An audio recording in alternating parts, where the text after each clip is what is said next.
Good morning, everybody.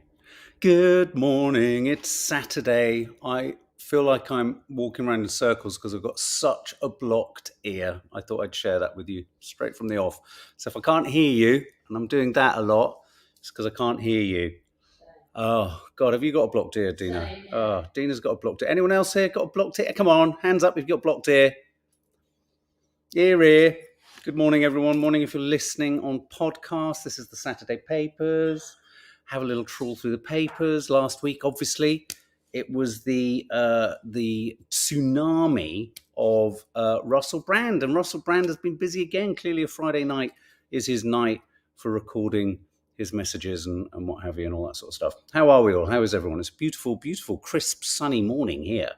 And as you probably guessed, we're a bit later with the Saturday Papers. Curly Cooks is coming at 11. I think it's a Betty-themed Curly Cooks today. So I think we're going to be serving Betty up on a platter, which is going to be fantastic. Did I see someone's on a train? Claire Cummins, I've COVID and both my ears are blocked and painful. I've not only had blocked ears, I've been dizzy. I mean, I've felt nauseous and vertigo-y. What's going on? Sarah Withington, you've heard your show. Let's all share our aches and pains, shall we? It's quite nice on a Saturday morning. You come downstairs, you moan and groan, and we share our aches and pains. Mine's my right ear. I'm feeling dizzy. Someone else just said, Sarah Withington, you've hurt your shoulder. You've got a TINS machine on it. Lexical, I'm coming to London. Great day for it. What are you doing in London, Lexical? What's it a great day for? Bad knee, says Sadie C. Natasha Milchin, only woke up to watch you. Jill Knight, I currently have vertigo. That's it. Hazel Malbon, bad back. Edward Bevington says inner ear, maybe. Lior, going for coffee. If anyone wants to put their order in, I'll have an oat milk cappy wappy woo. Mine's my knees after dancing the Swanage Music Festival, Deborah Holdsworth. I've run the half marathon at Swanage twice. Is that attached to the same festival? I don't know. Who's that? Oh, Claire LC. I've got my coffee and a Mars bar. I'm good. You've got a Mars bar. Wow, I haven't had a Mars bar for years. In fact, the last Mars I had was a Mars ice cream. How do they get them to that place where they crunch on the outside perfectly? The caramel is just astonishingly smooth and salty, and the whole thing feels like a Mars bar, but isn't a Mars bar. How do they do that? Flat white, says Bonnie Delaney. Lorna Stewart has L4 and L5 discs pressing on my central nervous system. Bloody hell, that sounds agony, Lorna. Jesus. Nothing like a slipped disc, is there?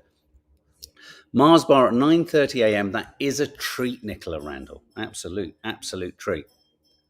Okay, so I'm going to now play you.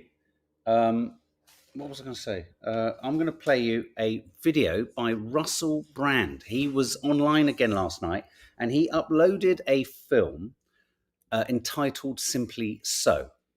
So shall we have a listen? It's the first we've heard from him since, obviously, this weird, whacked-out week of allegations, accusations, documentaries, evidence, all that kind of stuff. Is there evidence? Well, there is evidence. There's evidence certainly of the flashing story that we talked about yesterday.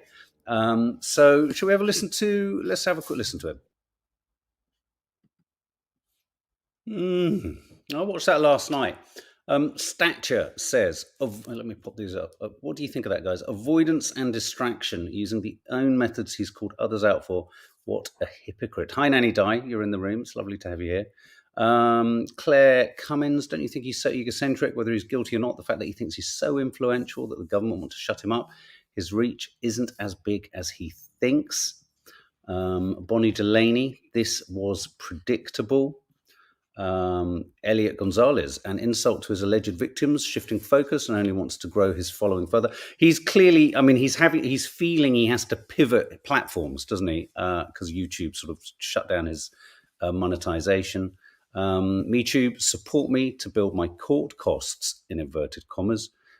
Mel, a very bizarre response video. I must admit, I kept being tugged to the appalling low-key lighting in the bottom of right of the shot, didn't you? It was kind of terrible. Reese Roberts, it sounds like he's got cotton mouth, dry mouth, which is an often indication of nervousness and deceit. Interesting. Catherine Cronin, he can keep his voice on YouTube. He just won't get paid. What's important here, Russ?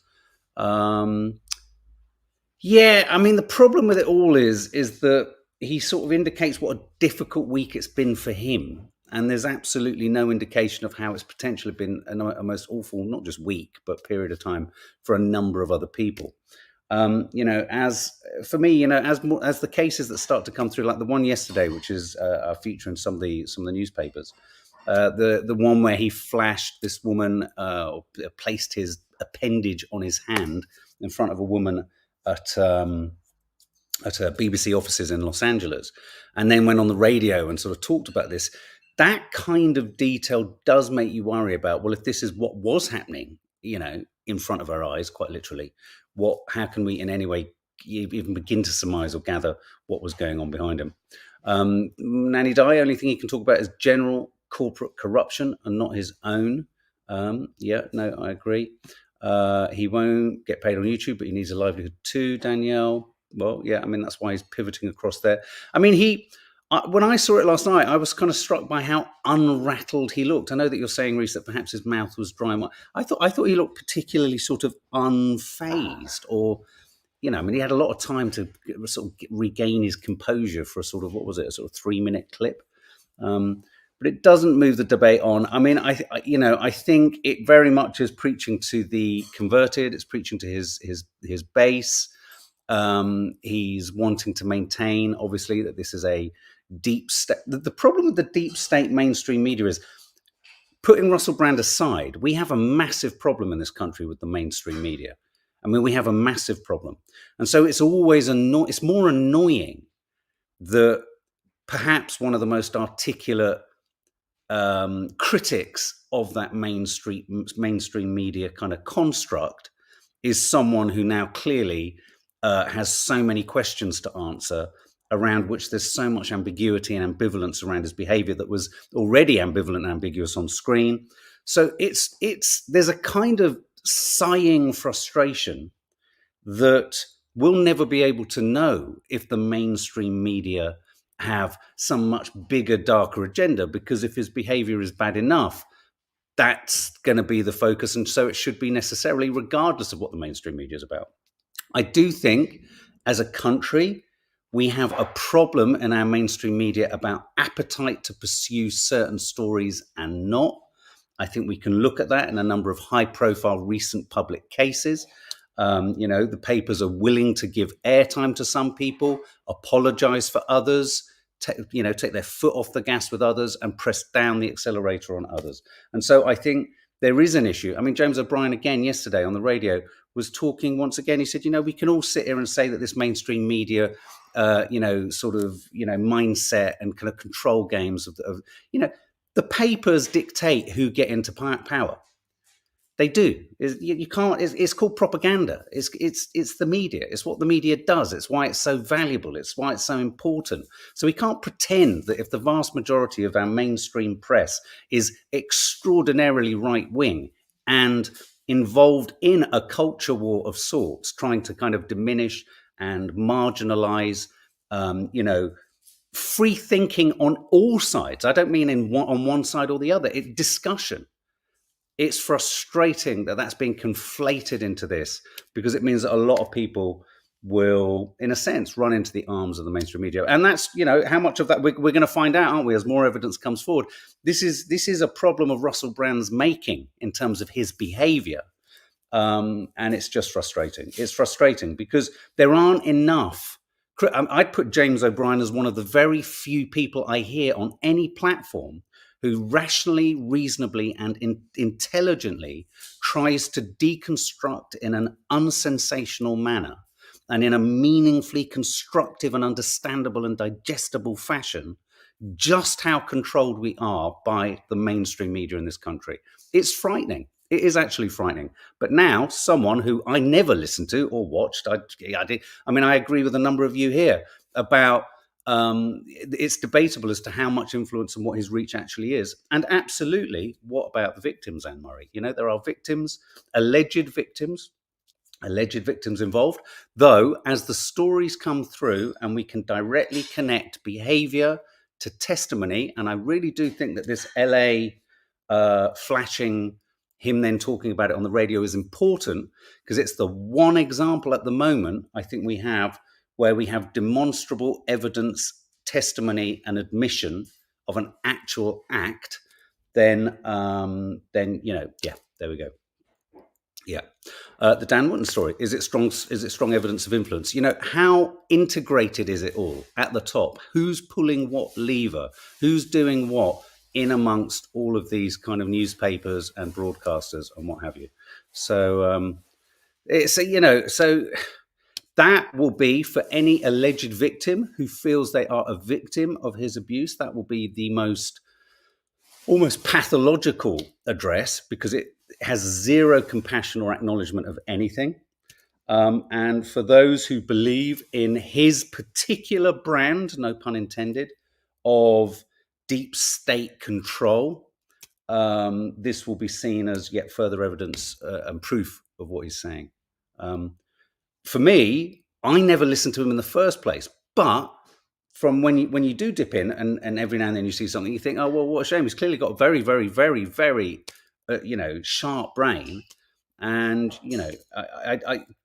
we just need more James O'Briens. That's what we need. We need more people challenging the mainstream, but not doing it in a kind of prurient fashion, if you know what I mean. Lexical, no one is just one thing. He could be absolute. Oh, this is. Oh, sorry, I put the wrong one up. No one is just one thing. He could be absolutely right about mainstream media and absolutely wrong in his behaviour. Entirely agree. But I don't agree with preemptively treating him as guilty. Well, I hear what you're saying. And I think there was no questioning of whether those victims or alleged victims in the documentary were talking the truth or were alleged victims. My concern, I think our concern, and I think a number of people I know's concerns around the documentary was, did it need more evidence to really make to create the right impact around the story, rather than actually kind of not quite being able to get us there? I know there's talk about the texts and what have you, but again, you need to be able to check the digital data and all of that. And of course, it's screenshots and, there's all that side of it. Again, I keep going back to this, and it's going to come up in some of the stories I'm looking at. I do think this story in LA is significant. I really do, because you're looking at act, testimony, victim of act confirmed, not an alleged victim in that instance, because he then goes on the radio and says he did it. So there you go. So there we go. I mean, it's going to roll, it's going to rumble. And yeah, I did think I thought it was odd.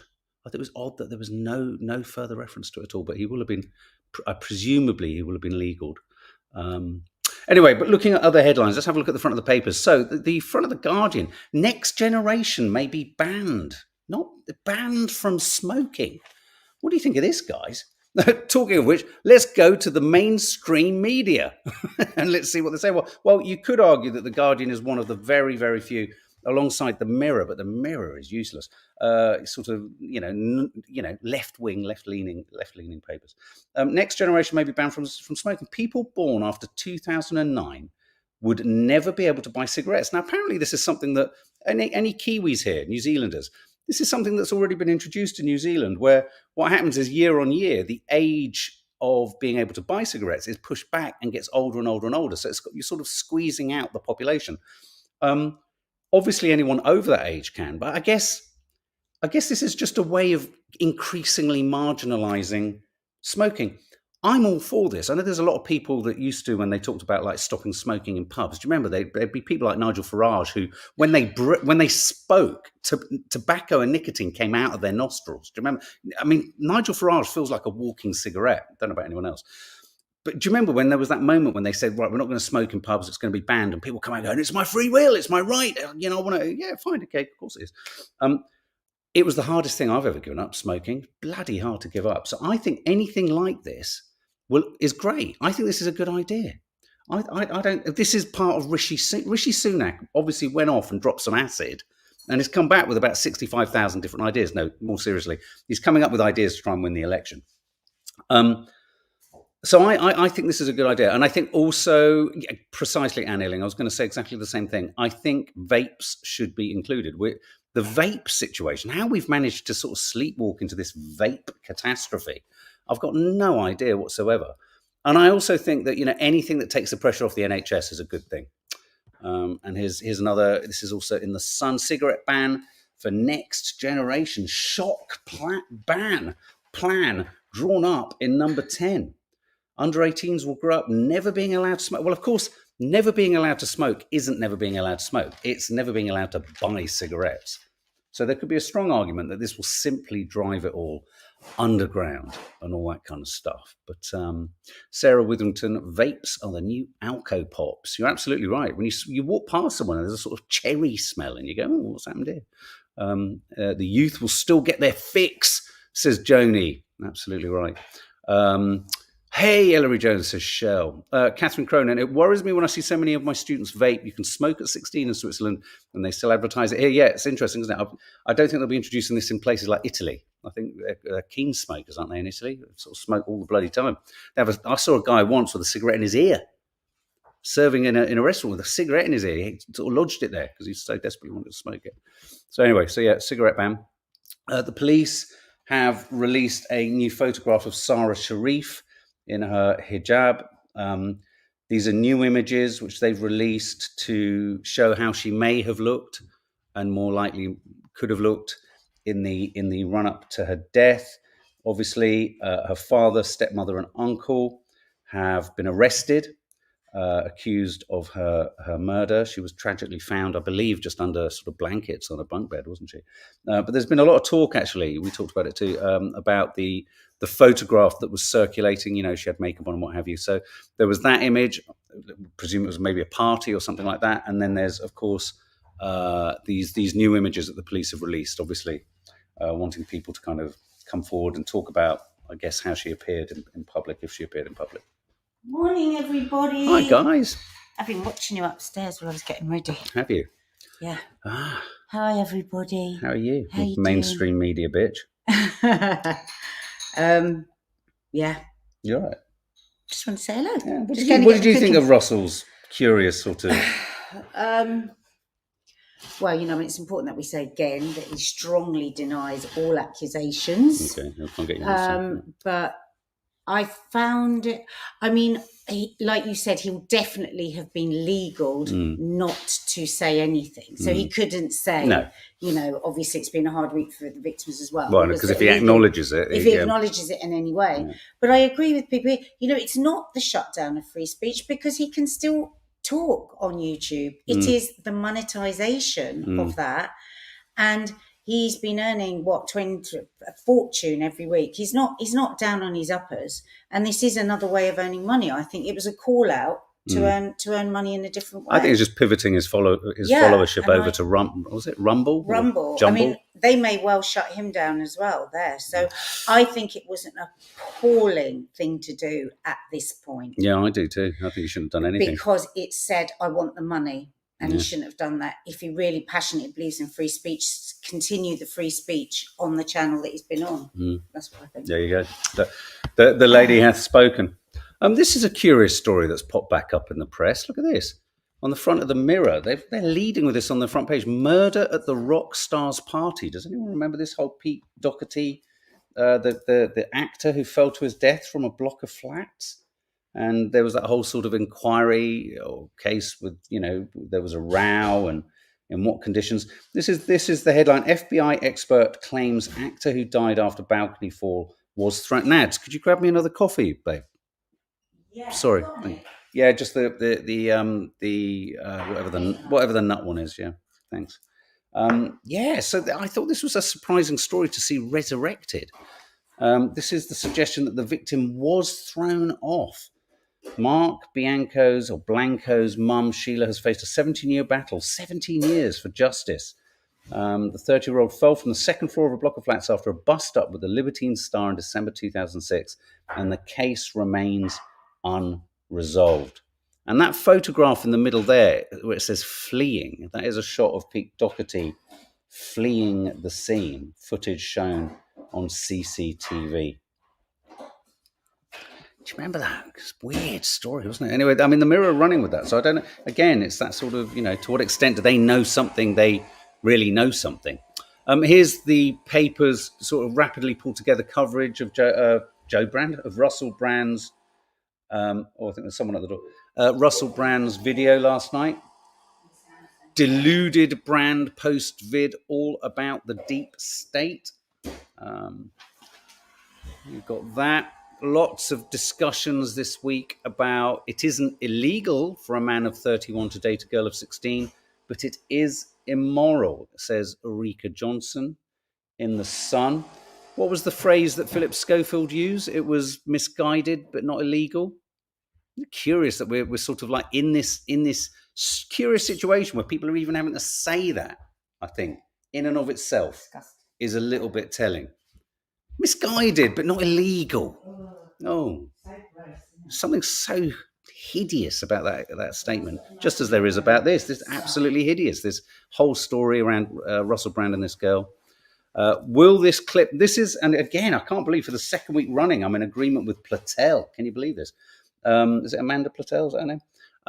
Will this clip from Brand's own show be what finally sinks him? This is why I think this is important. This is the clip again around the LA BBC building, flashing story. So Anne-Marie Shellard asks a really good question. Who made the age of consent? A man. No offense to the great men out there. It was established in 1835 or thereabouts when women's life expectancy was 40-something. So there we go. Brand thanks supporters for questioning sex assault claims. So this is, obviously all the papers kind of covering that story. There's a shot of him again with no clothes on. Yes, big thing for him. This is the story. British actress sues singer over detention of children. British actress Sophie Turner, you may know her from Game of Thrones. This is the story regarding their split up and custody. The kids are over in America. She's describing it as a sort of abduction. And this goes to the heart. I think Nad's talked about it yesterday. This goes to the heart of how difficult it is as the I hate you saying non-present, because you are as present as you're allowed to be as an absent parent sometimes. I mean, lots of absent parents haven't got vague Scooby-Doo of interest, but when you have got an interest, it's perverse, isn't it? That you're described as absent. So, this is the story of, obviously UK, US, access. How do they work that? How do they work all of this? It's quite, it's becoming quite dark and twisted and horrible.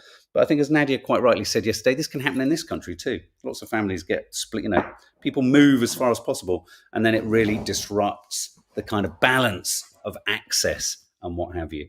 But yeah, that's the story of Sophie Turner has sued her former partner for the wrongful detention of their two young daughters in the US.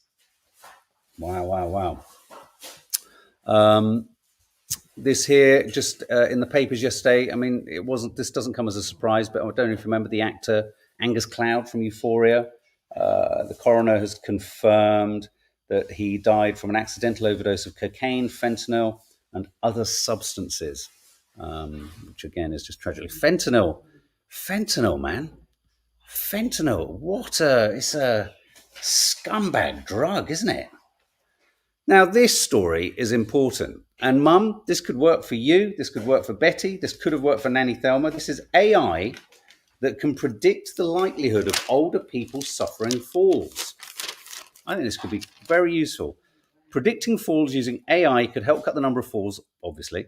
A fall prediction AI platform by Sarah takes information about patients logged by carers on a smartphone app. Based on Sophie Turner is an actress from Game of Thrones. Based on the information, the visiting carer can then ensure the patient is hydrated, paths to the toilets are clear, etc., etc. Instead of turning up at someone's door and seeing them on the floor, they know days in advance. AI can predict falls. What about that? Hey? Which is why I kind of then put this story next, because someone needs to predict something for this poor chap.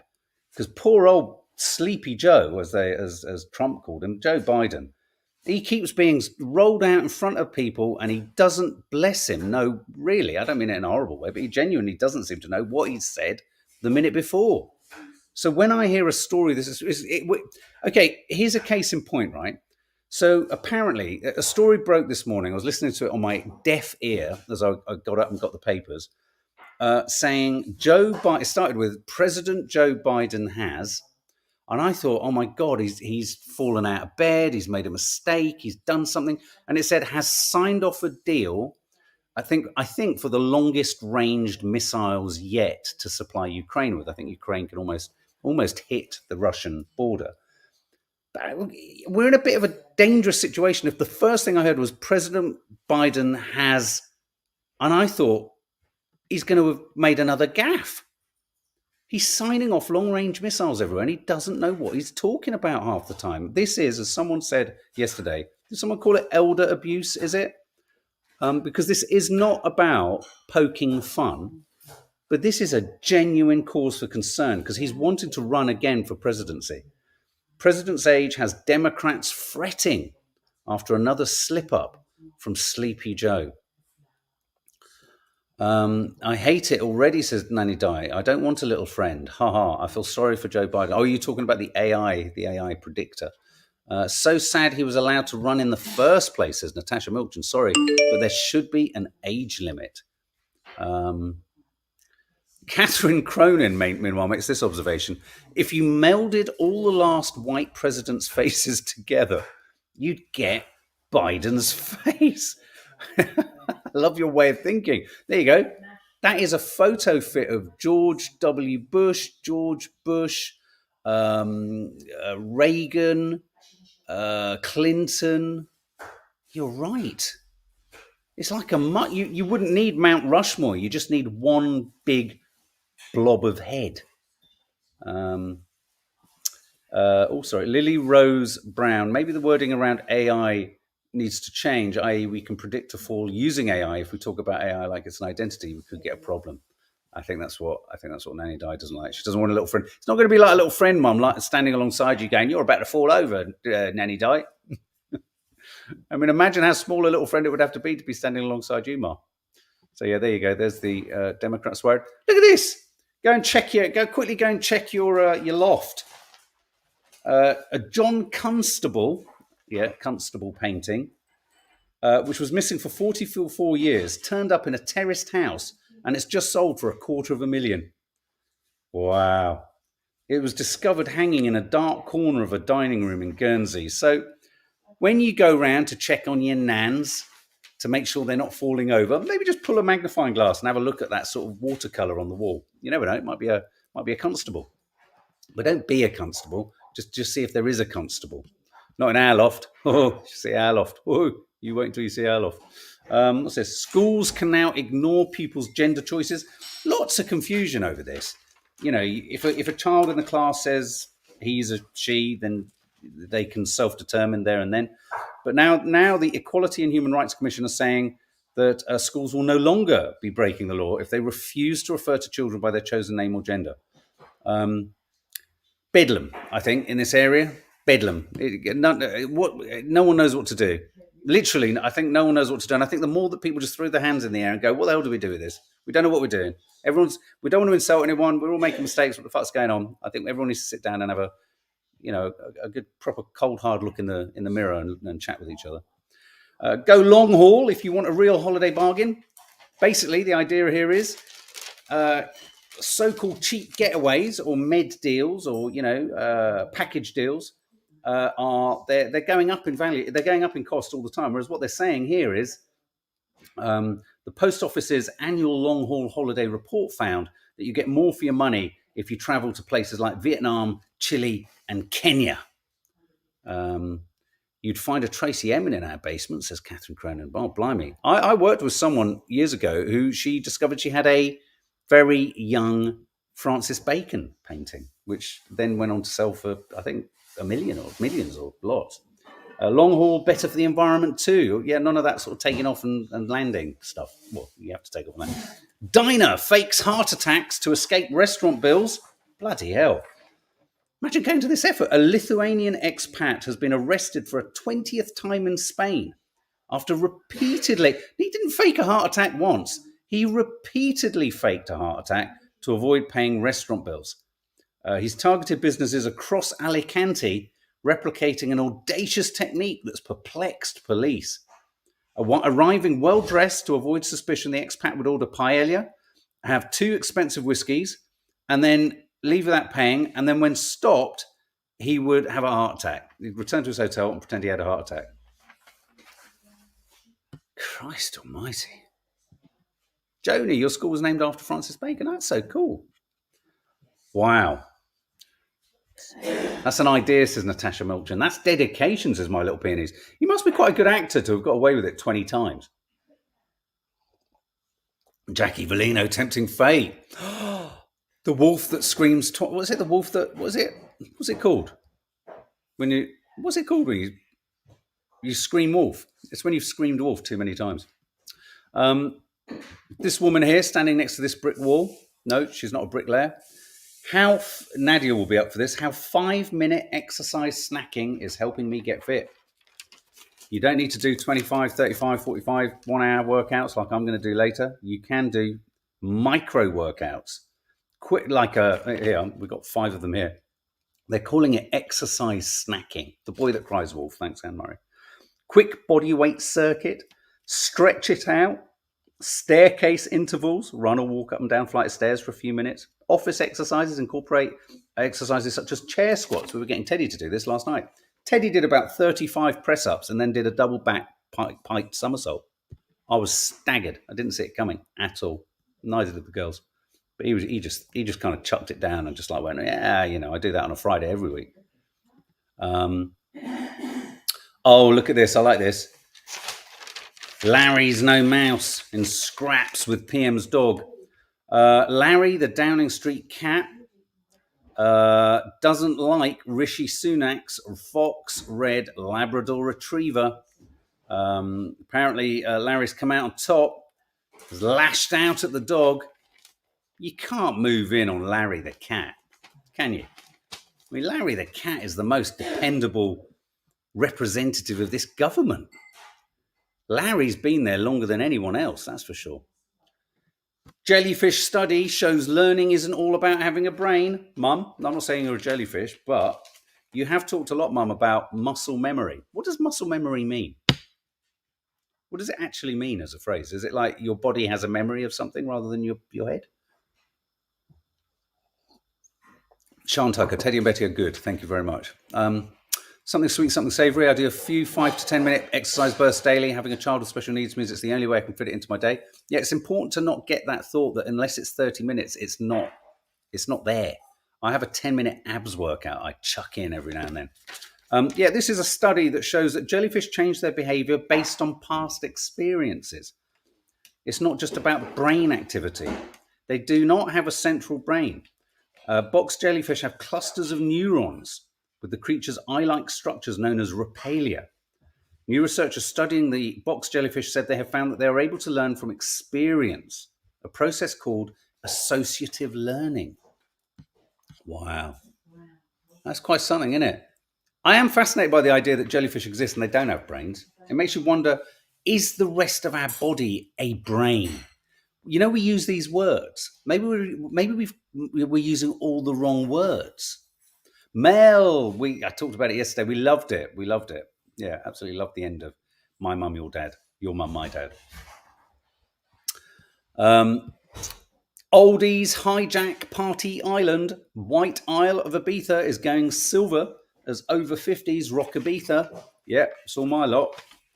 All my lot heading off to Ibiza and having it large.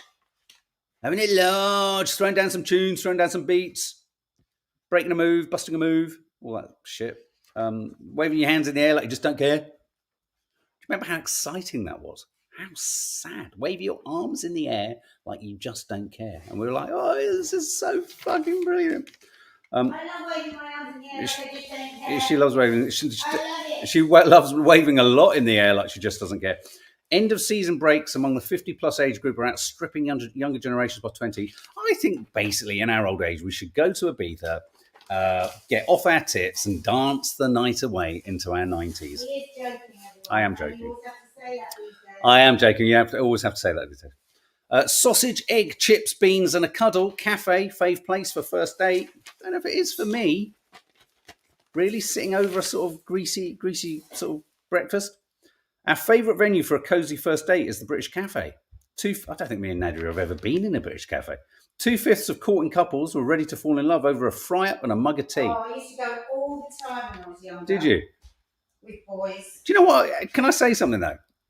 I remember going with someone to a fry. I found it like mockney. I thought the person who was doing it was like pretending to be of the earth.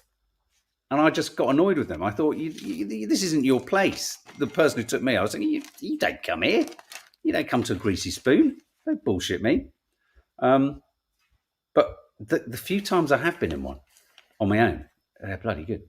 Around the same number plump for a traditional pub or bar, but restaurants didn't feature in the poll. Most daters like venues to play chilled music. Well, cafes don't play chilled music, do they? They usually play Radio 1. Wellness coach Dr. Julia Jones, who did the research, said listening to music that you find relaxing can help reassure your brain that you're in a safe environment until you look at the man opposite you and his nose is bulbous, and then you're not safe because he's got a bulbous nose. Right, I'm going to introduce you to a chap called Vince. I want you to tell me what you think of Vince. Good God, that looks cucumbersome. Heaviest in the world. 30 pounds weight is the weight of his whopping cucumber, and he looks happy. I can see a little bit of tension in his neck from holding that aloft. That looks cucumbersome. But if you think he's impressive, wait for this. If you think he's impressive, then you haven't met this chap. And this chap is a man called Peter Glazebrook, and he has a Hazel Malbon. What a whopper! Will you wait? Peter Glazebrook has a bit of a glaze about his eyes. But let's check out Peter Glazebrook. Look at him. Now, I want to have a word with the photographer because Peter Glazebrook doesn't look like he's aware of what's going on in terms of the composition of this shot. I think he's been framed, and I think the photographer, was having a laugh. Really. Gribbleton. Poor old Peter Glazebrook. What a cucumber. I mean, if only Dina could grow them that size, eh? It's a giant yellow cucumber. That's his Tinder, me too. That's his Tinder profile photo. Absolutely. And if we were all wondering, oh, hang on, I think I might have the wrong photo in the wrong order here. Hang on. Oh yeah, no, look, this is some more jellyfish. They're all kind of hanging around, but none of them are even having a thought for the others because they haven't got a brain. And based on past experiences, they all know, these jellyfish, that they love orgies, which is why they're all together in one place. And finally, I think personally that when God arrives on a chariot, does he need a chariot? He's ethereal, isn't he? I think God, or the meaning of the universe, could be this. No, not that. This. No, not that. This. Look at him. That's a manatee. An image of a manatee swimming in the clear waters of Florida's Homosassa River won the Conservation Hope category in this year's Ocean Photographer of the... It is a fabulous photograph. Fabulous photograph. But boy, wouldn't it be weird if at the pearly gates of heaven he popped up and said, "So how do you think you did then, eh? What was it like down there? Did you have a good one?" There he is. Oh, that needs a sort of angelic. Oh, bless him. I just want to get his face and snog it. Don't know, manatee. Okay, so normally we'd already be 15 minutes into carnage in the kitchen. Amazing photo, isn't it? Nanny die, mum. Nanny die, mum. Yeah. Manatees. Funny creatures, aren't they, really? Don't really know what they are. They're neither use nor ornament. His tail. It's like a duck-billed platypus's tail. It's weird, isn't it? Anyway, hi, tra-la-la. Hope you're well. Anyway, guys, thanks for joining us on that extraordinarily weird journey through the news. Nadia's coming over to tell you what's going to be happening in the Curly Cocks of Croydon. So Curly Cooks of Croydon today is a nice one. We are 100% celebrating my mum and what a fantastic cook she is. So we're cooking some of the dishes that when we think of my mum, we think of these dishes. And actually, it's really lovely because we thought, I don't know if you remember, weeks ago, we did a whole episode with Lisa about her mum and her mum's food and her mum's memories. Yeah, it was very emotional. So we're going to put up a link underneath the show today for you guys to send us a little bit. You've got to write a little bit about a dish and your mum or your dad, a parent, could be an aunt, could be a grandmother, could be anybody, somebody from your family that when you think of them, you think of this dish with a little bit of an explanation on what that dish means to you and what the emotional connection is, because we always say, you know, food and emotions are taste of my life. And then we will choose maybe 3 or 4 of you, Dina? Yeah, We'll do 4 dishes. Dina will do 2 and I will do 2, and we'll read out the stories about your mum, aunt, uncle, granddad, and make the dish. Or any person in your family. Any person, somebody that you love. So we just have to work out where we get that posted. So maybe we'll have a chat with Michelle. Well, maybe if we put a link under. But the link needs to take you somewhere. Yeah. So we need to talk to Michelle. We need to rationalise that. History has told us that trying to work this out live never pays off. But there will be somewhere where you will be asked to put this information, which will be lovely. And we're just so looking forward to reading.